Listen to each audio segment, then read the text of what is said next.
eu sou a Josiele e a gente vai dar continuidade à segunda parte do nosso tema, né, distúrbios de hemostasia. E eu vou falar um pouquinho sobre distúrbios hemorrágicos causados por alterações ou no vaso ou nas plaquetas.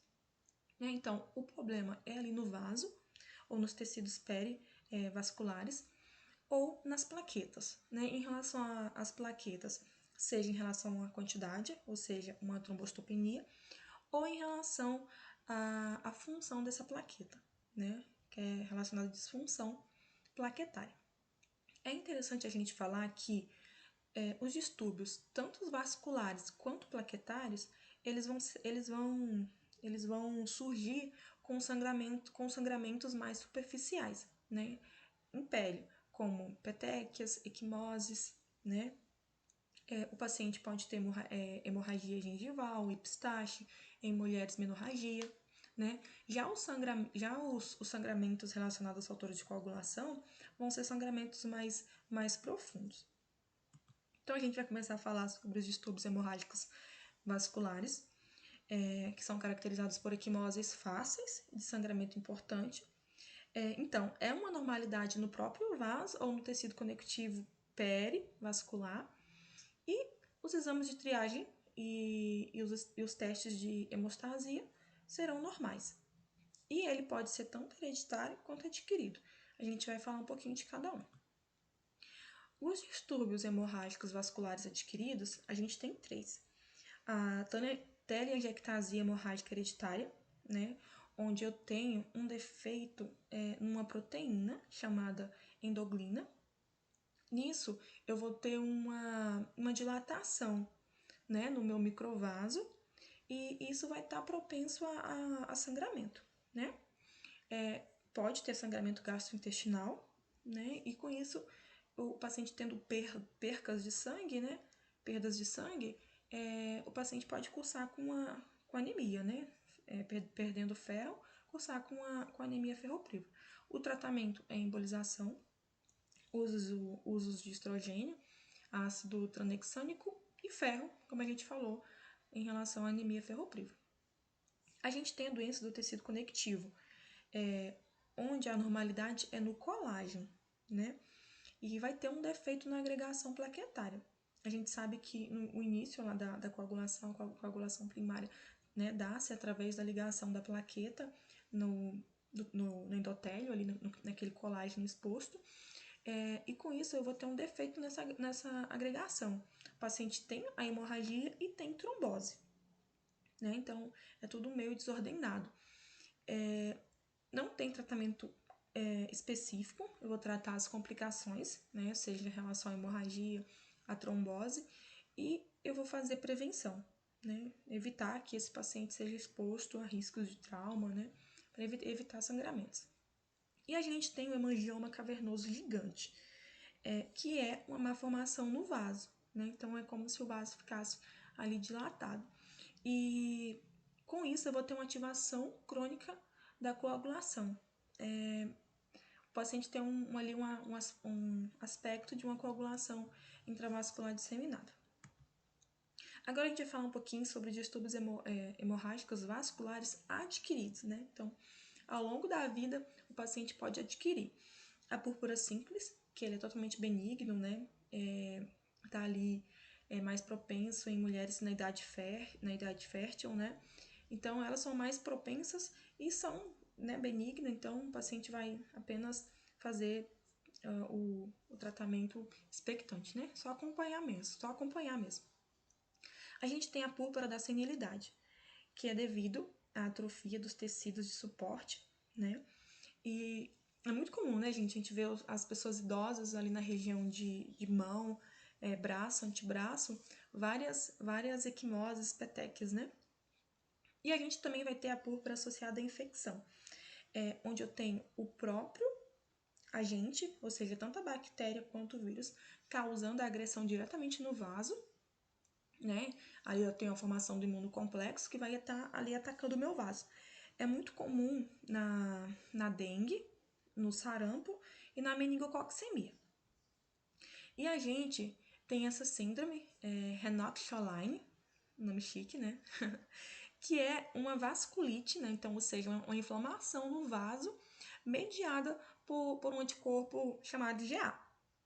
Então, ele é comum em crianças pós-vacinação. Então, ali a mãe leva a criança para vacinar, ali depois de algumas horas, o paciente começa a surgir com equimoses, né? Petequias, equimoses. E a gente tem o escorbuto, né? Que escorbuto a gente sabe que é a deficiência de vitamina C, só que a gente sabe também que a vitamina C é importante, né? Ali no metabolismo, na produção ali do colágeno. E com isso, sem colágeno, né? Então fica prejudicada ali toda aquela cascata, né? Então vai causar petequias perifoliculares, né? Então são mais com aspectozinhos mais redondos. E a gente tem a púrpura por uso de esteroides, né? Então isso vai causar um defeito no tecido de suporte vascular e o paciente vai apresentar, né, petequias e equimoses. Pode ser relacionado também à síndrome de Cush, né? Então, síndrome de Cush, o paciente vai ter altos níveis de cortisol no organismo, que vai estar fazendo púrpura por uso de esteroides. Aqui a gente tem 3 tabelinhas que traz algumas informações em relação às causas, tanto da trombocitopenia quanto causas que vai interferir na função da plaqueta, né? Então aqui ele traz causas de trombocitopenia, que pode ser ali uma insuficiência na produção de plaquetas, né? Pode ser um defeito congênito, ou pode ser devido ao uso de fármacos, agentes químicos, né? E infecção viral. Então, ali fármacos citotóxicos, radioterapia, anemia plásica, a própria leucemia, síndromes mielodisplásicas, né? Paciente com mieloma múltiplo, até paciente com anemia megaloblástica e infecção por HIV. A gente tem ali o próprio sistema imunológico, que a gente vai falar mais na frente, né? Sobre a PTI. Pode estar relacionado a outras infecções sistêmicas, né? Ou pode ser induzido por fármaco, né? Que a gente tem a trombocitopenia induzida por heparina. Tem a gente vai falar, né, da PTT, que é a púrpura trombocitopênica trombótica, e a gente tem a coagulação intravascular disseminada. E a gente tem aqui trombocitopenias como consequência de fármacos ou agentes químicos. Então, ele traz alguns exemplos de fármacos, né, e suas classes, que vai estar causando essa trombocitopenia. Então, fármacos que vão suprimir a medula, né? Ele traz aqui o clorofenicol, alguns analgésicos, anti-inflamatórios, antimicrobianos como a penicilina, rifamicina e alguns sedativos. Ele traz aqui o diazepam, valproato de sódio, alguns diuréticos, antidiabéticos e outras drogas, né? A gente já falou um pouquinho sobre a heparina, tem a metildopa. E, continuando, a gente vai falar sobre PTI. Então, é uma das causas, motivos, né, de consultas num ambulatório de hematologia. Então, o termo é até assim, né? Púrpura trombocitopênica autoimune. É interessante porque às vezes o paciente tem a trombocitopenia, mas não tem a púrpura. Então, eles estão querendo substituir esse termo, né, púrpura trombocitopênica, para apenas trombocitopenia autoimune. Então, ela é idiopática. Então, eu excluí todas aquelas causas, né? Investiguei uso de medicação, as medicações, né? Tipos de infecções. E então, não achei causa aparente específica para estar destruindo essas minhas plaquetas. Ou seja, está causando uma contagem, né? Reduzida do número de plaquetas. Ela apresenta-se de forma aguda ou crônica. A mais comum é a crônica, né? Então tá aqui, olha, a crônica é uma doença comum, tem uma maior incidência ali, ela é ampla, né? Dos 15 aos 50 anos. E o paciente pode ter uma trombocitopenia e mais nada, né? Então, o eritrograma é normal, o leucograma é normal, né? Então, na maioria dos casos é assim. Trombocitopenia e mais nada, né? Só que ela também pode ser associada a algumas outras doenças, como o lúpus eritematoso sistêmico, paciente com LLC e Helicobacter, né? H. pylori. E o que acontece aqui? De alguma forma, o nosso organismo começa a produzir anticorpos contra as plaquetas, né? Geralmente é o IgA, né? Então, se eu tenho um anticorpo ali grudado na plaqueta, quando essa plaqueta passa ali no baço, o que vai acontecer? O macrófago, né, vai fazer a fagocitose, a destruição dessa plaqueta, né? Então, vai reduzir ali a contagem das plaquetas. É interessante que a gente faz o mielograma, né, faz o aspirado de medula, e quando se coloca ali na análise da lâmina, a gente vê os megacariócitos grandes, né? Então, é um indício de que as plaquetas elas estão sendo destruídas no sangue periférico e não dentro da medula. É insidioso, né? Então, começa ali com petequias, equimoses, aí pode evoluir com menorragia, sangramento gengival e alguns casos graves, hemorragia craniana, né? Só que na maioria dos casos, né, é assintomático. Tendem a recidivar e tende a regredir de forma espontânea, né? Como é que é feito o diagnóstico da PTI? Então, trombocitopenia tem que ter plaquetas baixas, então acima de 100 mil, né, milímetros cúbicos. O VCM vai estar um pouco aumentado. E eu tenho megacariócitos aumentados, né? Então, ali quando eu faço a minha mielograma, né?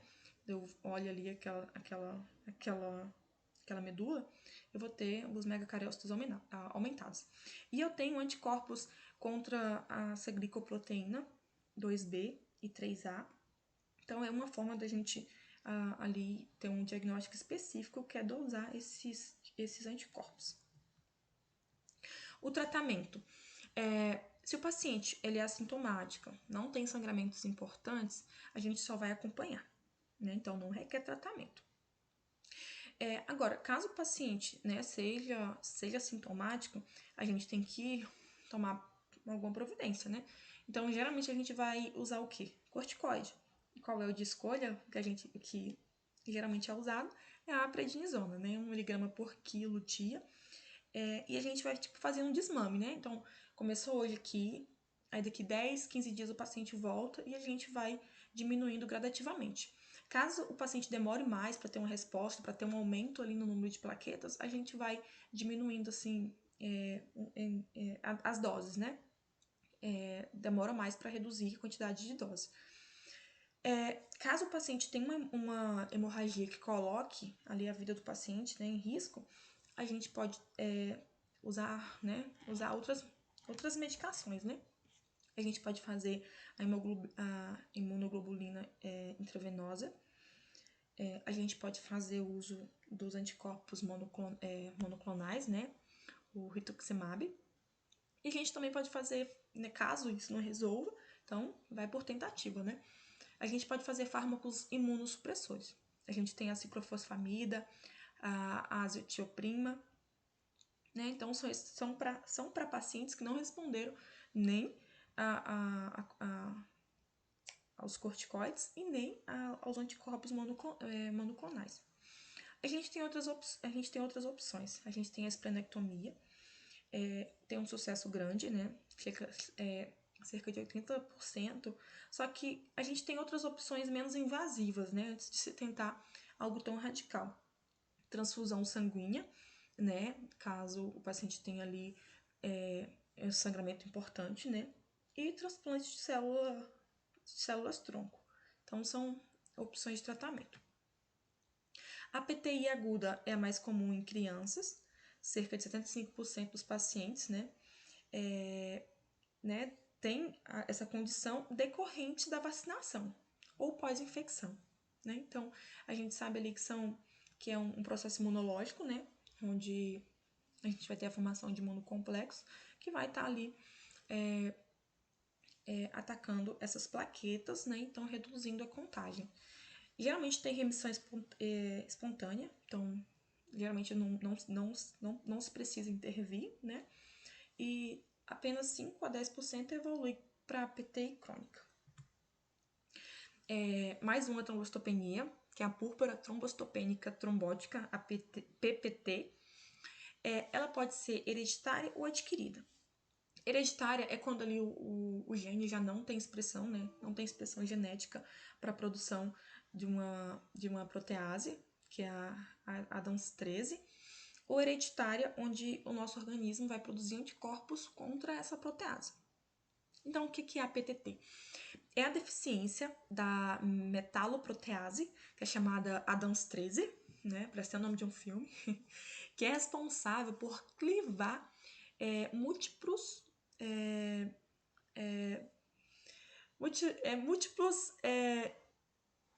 fatores de von Willebrand, né? Então, a gente sabe que lá, né, da cascata de coagulação, a gente tem a plaqueta ligando no colágeno, que é uma ligação fraca.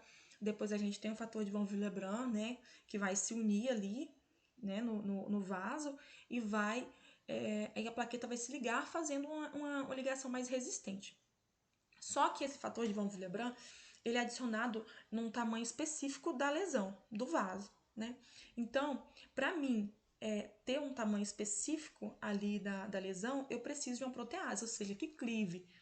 Então, se eu não tenho essa ADAMS13 que vai ali clivar esse fator de von Willebrand, é como se eu tivesse um fator de von Willebrand a mais ali naquele espaço, né? naquele tecido, naquele vaso lesionado. Então, se eu tenho um von Willebrand bem maior do que eu precisaria, eu vou ter um maior consumo de plaquetas, então causando a trombocitopenia, e também vai ter a formação de trombos.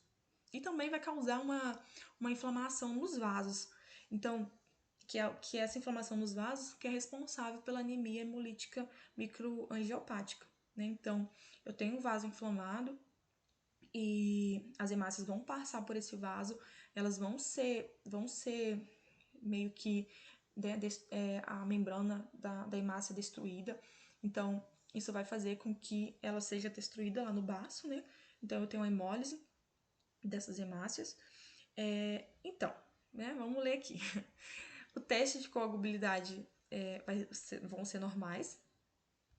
Então, devido ao defeito, né, ocorre a agregação plaquetária, que a gente explicou o porquê, tem a formação do trombo, né, eu tenho mais propenso, né, a formar embolização, esses trombos embolizar, forma isquemia, então o paciente pode ter um AVC. Então, o paciente vai ter a trombocitopenia porque eu tô gastando mais plaquetas, anemia hemolítica microangiopática, por conta da inflamação ali do vaso e da destruição das hemácias, né? Alterações neurológicas, o paciente pode ter insuficiência renal e febre. E por essas hemácias, né, terem sido, né, ali terem a membrana danificada, eu vou ter esquizócitos no hemograma. E por estar tendo hemólise, eu vou ter a desidrogenase lática aumentada. Tratamento. Plasmaférese, né? Tem um resultado muito bom. E fazer anticorpo monoclonal, né? Rituximab. Casos refratários e crônicos, a gente tem a opção de fazer corticoide e imunoglobulinas e imunossupressor. E aqui eu coloquei plaquetas não, porque o paciente já está, né, formando trombos, então se você fazer concentrado de plaqueta, você vai piorar a situação do paciente, né? Vai formar mais trombos ainda. A gente tem aqui a nossa campanha, né? Vou voltar aqui, nossa campanha de doação de sangue.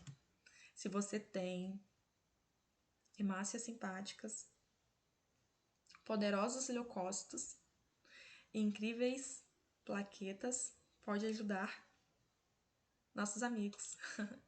Então, gente, bora fazer nossa parte e vamos doar sangue, né? Que é uma forma de amor, né? De cuidado, de carinho ao próximo.